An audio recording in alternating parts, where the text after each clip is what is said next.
And welcome to episode number 4 of Packs to Cube here on the Collected Conjuring channel. My name is John Kaz, and I'll be your host as usual. We'll have our friend Dom the Bearded Guy joining us when it comes to deck building. Today, our packs are going to be from Core Set 20. But before we get into talking about anything to do with Core Set 20, just want to give a quick update on where we are with our build so far. So these are some of the categories that we used to describe cards that were out of the first 3 sets that we opened packs for. We have some artifact fixing. Most of these in the first 2 sets are going to be the lockets. There's also, I believe, a Tome of the Guild Pact, which is a 5 mana artifact that taps for any color and lets you draw a card when you cast a multicolor spell.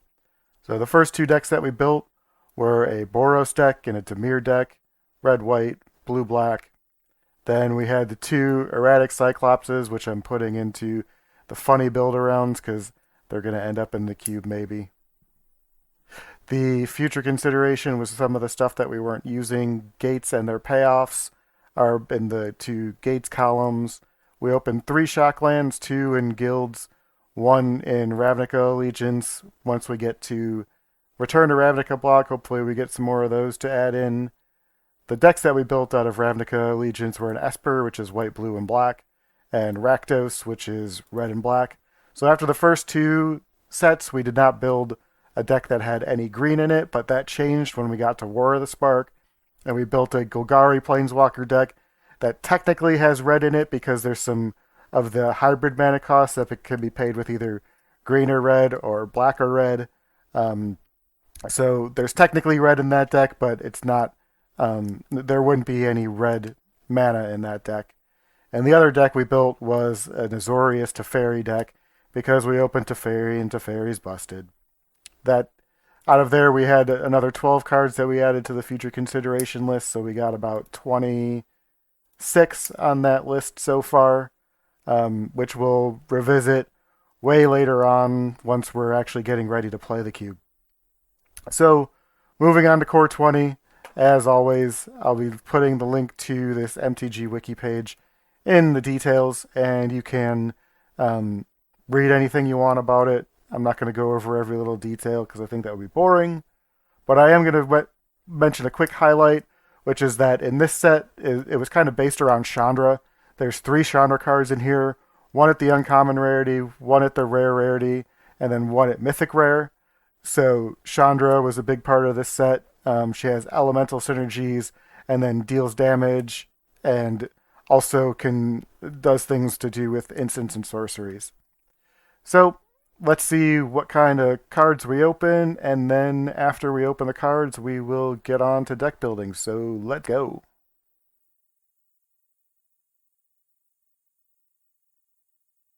Alright, here we are opening some packs from Core Set 20. As I've done with previous sets, I'll just highlight the commons and uncommons that are good, as well as the rares that we open.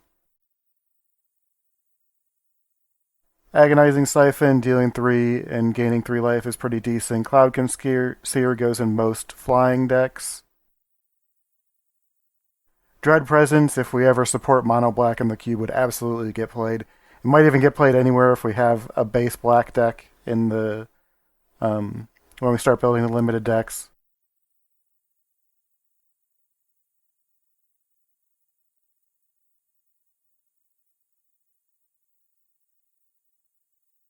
Rabid Bite, premium green removal. Corpse Knight, Agent of Treachery.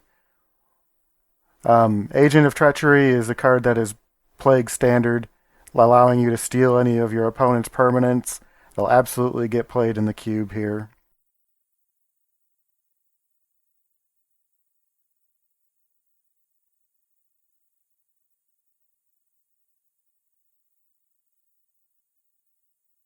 Not much super exciting in the commons. Uncommons, we have Veil of Summer. Even if we don't end up playing Veil of Summer in one of the decks, that would be something that would go in the future considerations list. And then our rare here was a Temple. Not super exciting, but it is mana fixing and we'll probably make it in the cube at some point.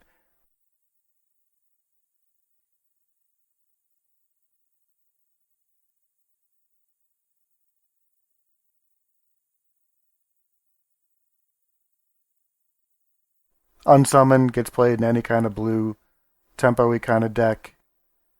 Bloodthirsty. Oh, a second Agent of Treachery? Wow. Alright, well, we're definitely doing that.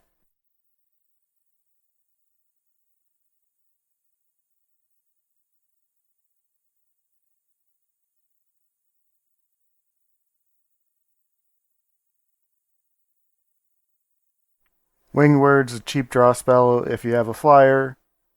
Bark Hydrol is getting played currently in mono green standard decks. Dracuseth is a limited bomb. If you can cast that card, you're almost guaranteed to win the game.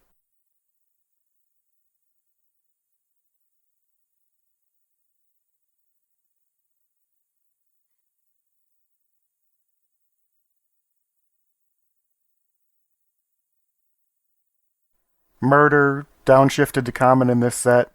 Play against a lot of it in any kind of limited for core 20. Second Temple, again, boring mana fixing, but it is mana fixing. It'll probably make the cube at some point.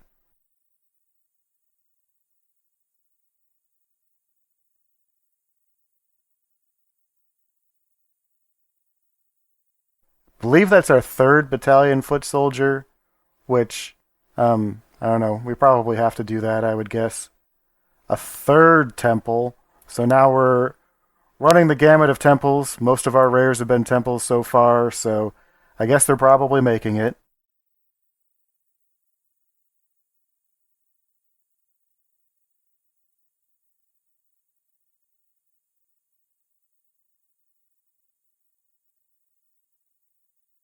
There's our first Chandra, the uncommon one. Blood-soaked altar, good if you're doing some kind of sacrifice-based deck, so that's another one. If we don't end up playing it here, we'll end up putting in the cube at some point. And a Lotus Field there. Lotus Field taps for 3 mana of any color. So again, that'll definitely make the cube no matter what happens.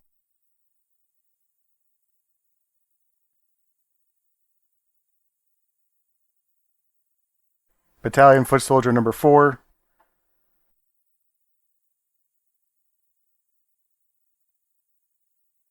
Gravedigger, bring a creature card back to your hand when it comes into play. Our fourth temple.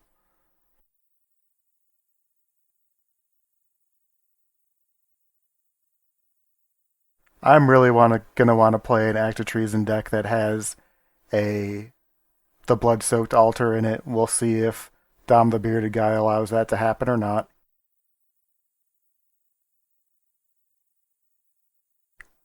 Another temple. All the temples. Actually, I think we got 2 Temple of Malady and 4 out of the 5 in total.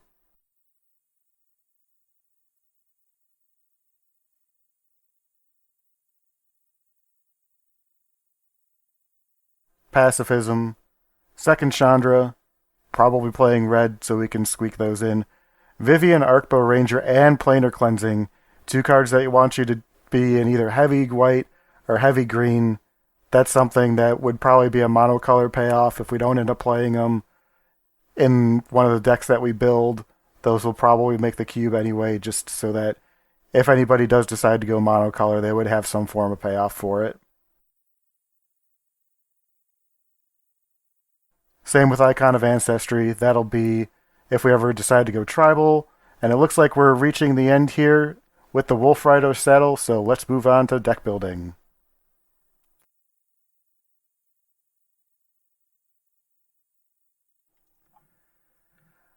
Alright, hello and welcome back to episode 4 of Packs to Cube on the Collected Conjuring channel. Kaz here with Dom, the bearded guy, helping me build some core set magic decks today. We have M20 going right now. These are the packs that we have open. We actually open a good mythic for once. Unfortunately, we don't have very much support for. So we have things like Lotus Field that's going to end up in fixing eventually. So Icon of Ancestry we'll put into the maybe board for later if we ever decide that we're going to do, if we have enough support for any kind of tribal sort of decks, which hopefully we will at some point. So put Lotus Field over there too. We'll go ahead and move Vivian straight over there. since I don't think we're going to get her into any of our decks here. The cards that we plan on building around here, we opened 2 Agent of Treacheries and 2 Pattern Matchers to search for the other Agents of Treachery. So we're going to try and build some kind of blue doubles kind of deck to try and search up cards that we already have that we've played to get doubles. And then the other deck that we're kind of looking at the moment is a Rakdos sacrificey kind of deck with a Siegebreaker and Blood-Soaked Altar. So let's go ahead and start moving some of this over. We know that Agent of Treachery, another card that is in the Teferi category of may trigger some people. So that'll be this will be a deck that is used for annoying others. Then we'll put the Pattern Matcher right straight on over there, and then we'll get the others started with the other cards that I mentioned. Category.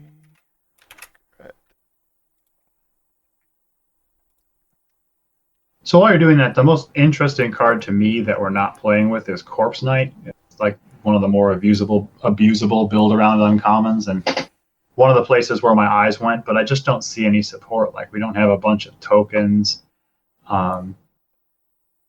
So I don't know. Just worth mentioning. Yeah, we'll put that over in the maybe later board. The other thing that it also helps with is tribal, since it's a zombie and a knight at the same time.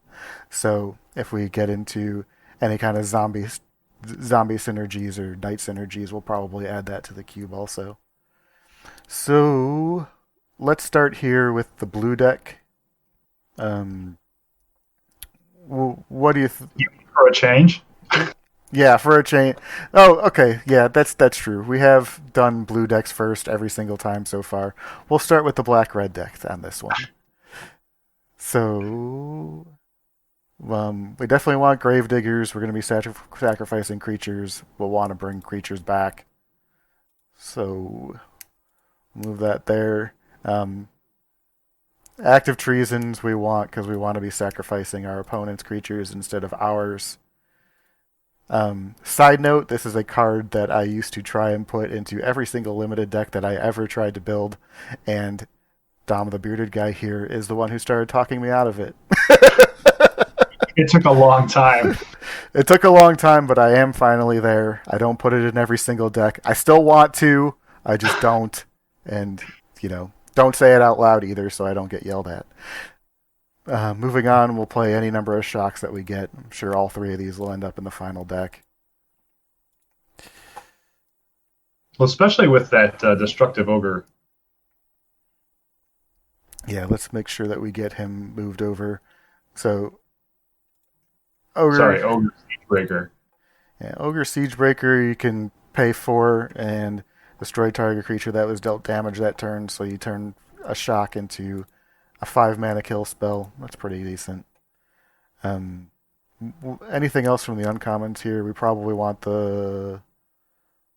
No, that's just average. We want Blood for Bones. Blood for Bones we definitely want. We're going to be sacrificing for value. And then you're going to want the Bloodthirsty Aerialist. I kind of feel like even if you have 2 or 3 ways to gain life, that card can get out of hand real fast. Agreed. Fenlurker we probably don't want.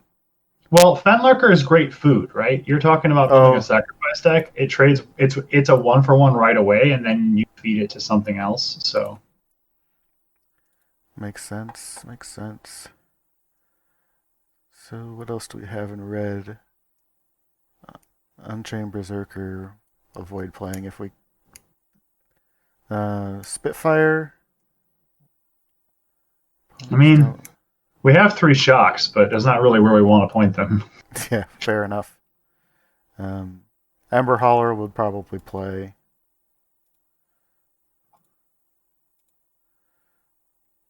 Chandra's. So if we look at Chandra as a 4-mana sorcery speed shock that gains you a few life, like, to me that's the worst case scenario. Would you play that card? Maybe. Maybe. We'll move her in for now and see what happens. But the red ad is really going to be helpful as if we can protect her for just one turn, getting out to Drakoseth, because then it's just like Chandra, then land Drakoseth. True. And having two of those in the deck really could matter.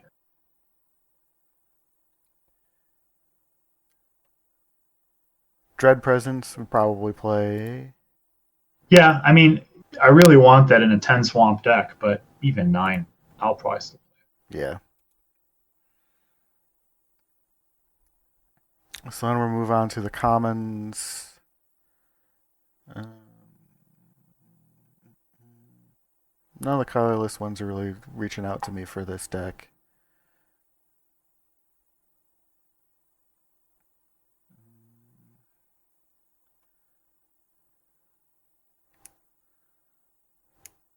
Feral Abomination we'd probably play one of. I don't think we definitely wouldn't play both. Yeah, I mean, one's fine. We want the Agonizing Siphon. I don't know if you got that. Definitely want Murder. Yeah, we don't get them like that anymore. Mm-hmm. Then Audacious Thief is another one. Just get in for cards, and if you sack it later, so be it.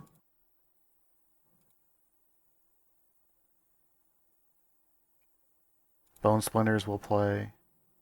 Yeah, Boneclad Necromancer is, 2 cards. Yep.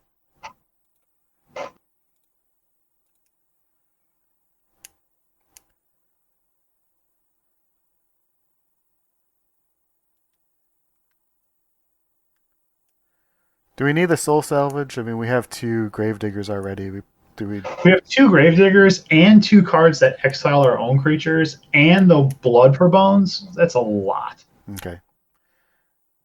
Won't go any farther into that, so we'll move on to the red. All we took so far out of here was the shocks. Let's see.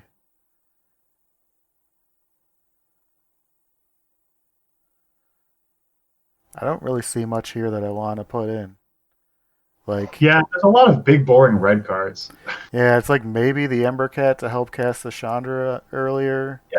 I mean, we need 2 drops. It's fine. It might let you cast Chandra a turn earlier if you even want to do that. Okay. So it looks like a good start for there. We'll have a couple cuts to make. We'll get back to that. So we'll move on to the blue deck. So do we think this is going to be mono blue, or do you think that we're going to touch on another color? Well, I'm unsure, but the first step I would do is highlight the doubles, right? Which we sort of did at the beginning.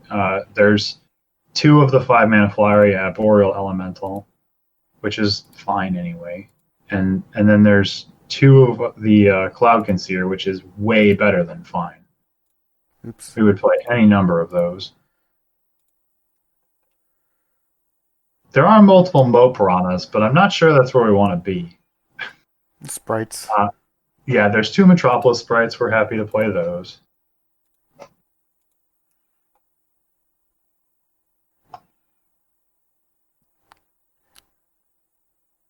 Cerulean Drakes, we'll play those. Yeah, I mean, they're not great, but we can play them. They're flyers, especially if we can find some way in whatever color we decide to touch to add a little bit of oomph. We're talking about being pretty tempo flyery here, so the Captivating Gyre is rather captivating to me. It's one of those cards that can do nothing, but boy, if you're just getting into races all the time, that card's real good. Agreed. Worth noting that we have a renowned weaponsmith, and a vial of Dragonfire. We don't have any Heartpiercer bows, which is really what it was good with, but we could put that in for a tutorable shock effect. Yeah, it helps cast the pattern matchers too. So I think that's probably a reasonable card to put into the deck. It's also a card that I would want to have in a cube that had any sort of artifact synergies too. So if we get to that point, that'll be nice. A nice little bonus. Definitely. So then, I mean, obviously, if we're thinking about flyers, we're thinking about maybe white. We have, let's see, what else do we have? We have an ancestral blade that would be good, along with some of the cheaper flyers that we have, and maybe the fencing ace in there So too. this is the deck that digs out doubles, right? You have Right. 4 battalion foot soldiers. Oh, right. Dig Yeah. each other. That was the call. That was the card that I was like, we are definitely doing this because we can.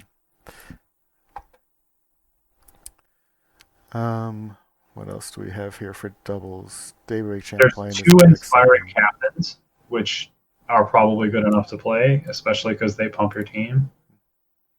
Yep, I'm in on that guy.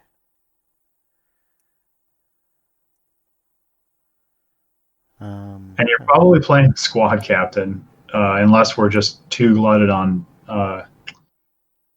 high drops, because that card's very powerful. Okay, and I'm going to throw over a pacifism because you'll always play a pacifism. Yeah. Squad captain You was also the other have one we 2 just wing mentioned. cards. I don't know if you got those, but we're going to have enough flyers that those are going to be 2 mana draw twos pretty often. Yeah, let's do that. So that's the wing words. It's like a divination, but costs one less mana. If you have a flyer, we have many. Toss over the unsummon because we'll almost always play an unsummon. Yeah, and like I said, I think we're feeling pretty tempo-y here Yeah. with a little bit of card advantage at the end. So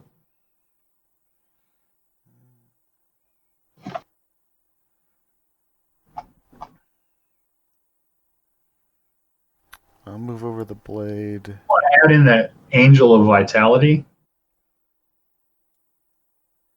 Yep. It's just a flyer. Windrake. Put a God's Willing over.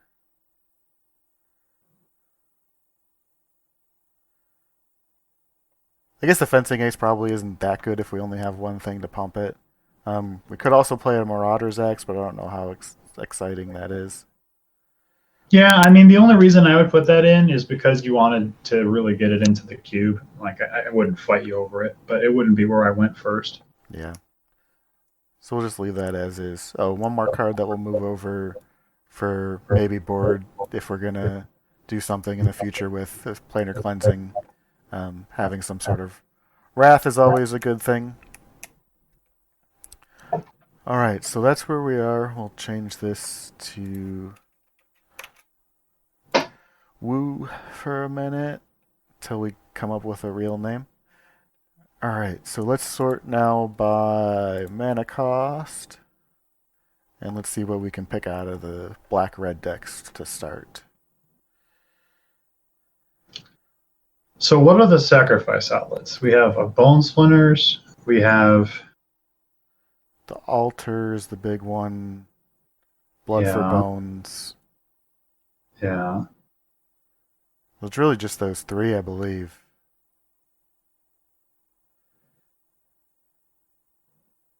So that's not very many.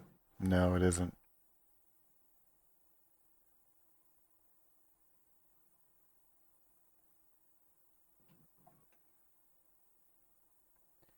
Are you going to make me pull out the active treasons? I mean, I'm going to make you find more sack outlets or pull out the active treasons is kind of where I'm going. Okay. You'll be back. Once I'm off the call, he'll just jam it. So if we're doing that, I probably want to get rid of the Bone Splinters too, then. I don't know about that. Like, it's just an unconditional kill spell. You trade your worst creature for their best creature and a card. Sometimes you got to do it. Okay. Definitely want to cut one Feral Abomination. Cut them both or keep one. You just cut one for now, I guess. Okay. Oh, you know what? You have Drakaseth and an Altar. Just get rid of the other one. You're never going to play that guy. And it was nice in the decks that were all lower drops because it it could end the game, but you don't need that. Yeah, I don't think this deck has a problem with ending the game. Um, do we want 2 necromancers? Probably. Yeah, I mean, it's a 5/5. It's just on 2 bodies. Like, that's Yeah, really good. You were just going to play a 6-mana 5/5. fair enough. Oh, so we just need 1 more cut. Yeah, this is not a 16 land deck. No, absolutely. This I'd actually almost argue for 18 since we have a Dracuseth and the Bloodsoaked Altars. So do you have any ways? So the Bloodsoaked Altar can discard the Dracoseth? Is that the only way you can discard it from your hand? Because you have the Blood for Bones, which is like a reanimation spell. Like, an extra way to get that card in the graveyard would add some value to that Blood for Bones. Otherwise, you might sacrifice that. Or not sacrifice, but cut. Excuse me. Yeah, that's the only discard. I might get rid of the Blood for Bones then at this point. Okay. If you can't jam a good creature into the graveyard, then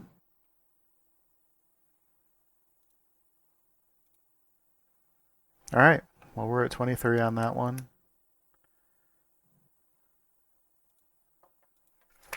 So this will be Rakdos, no act.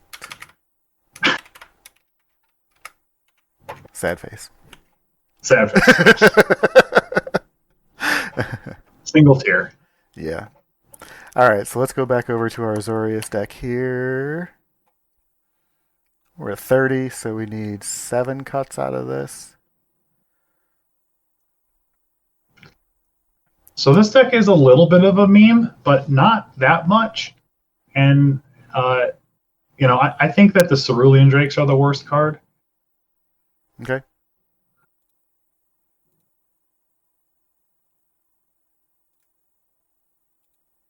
Also, I don't know that Color Hosers are a great fit for Cube. It's just not a good feel. Right.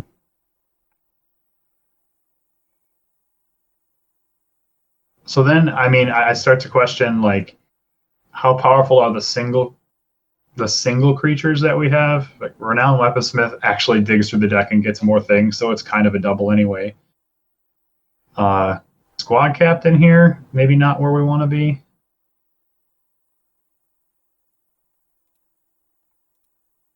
I'm good with cutting that for sure. But I do wish we had some sort of mana rock, even a 3-mana one. This deck would take, because going from 3 to 5 here would be useful. Getting the 6th or 7th mana a little turn earlier would be useful, but we just don't have it. Yeah. There will be mana rocks in the cube, though, so if someone ends up drafting a deck similar to this, it'll probably be pretty good. So, let's see. Last 4 cuts. I guess we're at the point where we're probably not cutting doubles or cutting both. Yeah, I mean, unless you had a very good justification for it. Like Unsummon is particularly powerful in this deck because it can become a worldly tutor, sort of. You could pick up your own pattern matcher, which is kind of nice. Yeah.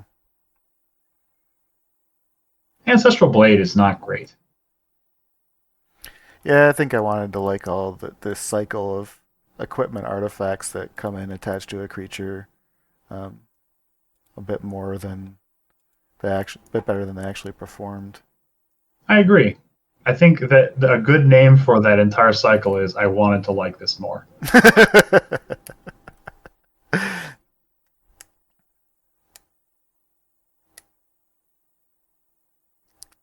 So we have 3 cuts here. So, I mean, one option would be to take out the Weaponsmith Dragonfire package. Where does that leave this deck with removal? A Pacifism, an Unsummon, and 2 huge control magics, right? Right. I mean, it's an option. What would the other option be? Cut some card draw spells in our deck of almost all flyers? Yeah,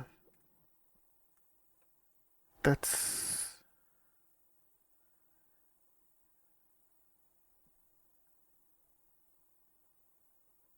I think. I think I like cutting the Weaponsmith Dragonfire combo. Yeah, I don't hate it. It's slow, Yeah, and we have a lot to do. We want to curve and then get more copies of things we already curved and play them, and then make them pick up the whole board. So, yeah, as far as core set goes, we've built some decks with a fair amount of synergy, right? Like we're trying yeah, to do a Drakaseth and uh, play a kind of removal game with a couple of 2 card combos, and then we're doing the same thing in the blue white deck where we're trying to find duplicates and uh, ping pong one off the other. So it's actually a lot more interesting than I thought this pool would be. yeah. I agree. How is it not called like twin in quotes because it's not Splinter Twin, but it's twins? Okay, you got me.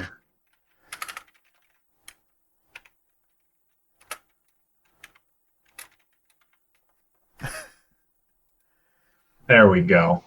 Perfect. All right, so there we go. We have another Rakdos deck, a blue-white Flyers deck, ready to go for this.